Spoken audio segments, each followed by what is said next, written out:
items that came out was a reduction in services, and it talked about the housing department. And I understand from Paul and Sally that the housing and building is pretty much bare bones right now in terms of staff, right? That's correct. Great. On the top of it, what are the numbers of in housing? In terms Now we of, have a department of 10, okay, 10 people in the housing, both housing and building. just 10 for both of those houses. Can you kind of give us a breakdown of what those folks are doing and how it's in terms of responsibilities, rental, properties, etc.? Currently,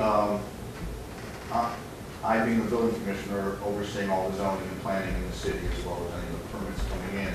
On the building department side, we have 2 full-time building inspectors who will handle all the permit inspections out in the field, as well as doing business maintenance inspections, the vacant building inspections, and any other complaints on the businesses.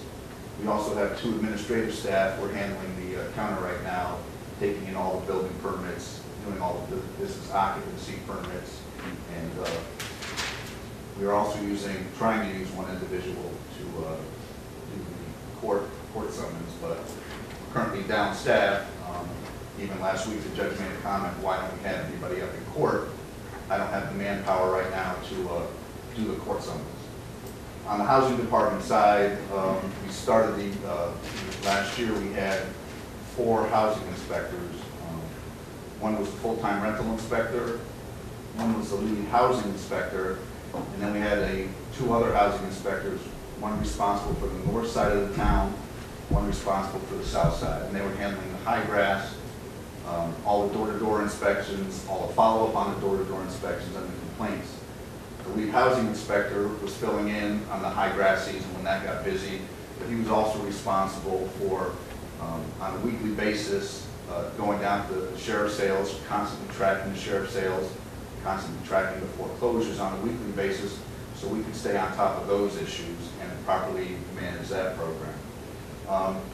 Currently, we're kind of slacking in that now because last September, when 2 of the employees were let go, one of the housing inspectors, Tracy Zamiska, she actually shifted over and is doing the administrative tasks right now on the housing department side. So we are down 1 housing inspector. So all we have right now is a full-time rental inspector and 2 housing inspectors. And then the other 2 are you and Sally.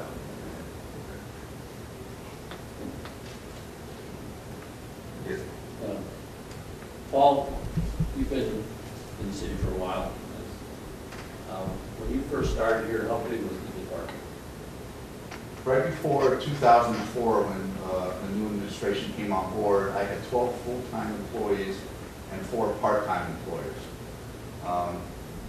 Once the new administration came in, we revamped it, and we've been averaging around 12, and now we're down to 10. But during that time, there's also been a significant increase in automation, is that correct? That is correct. So your effectiveness has not been decreased, it's the fact that through automation you've been able to maintain. Yes. Thank you.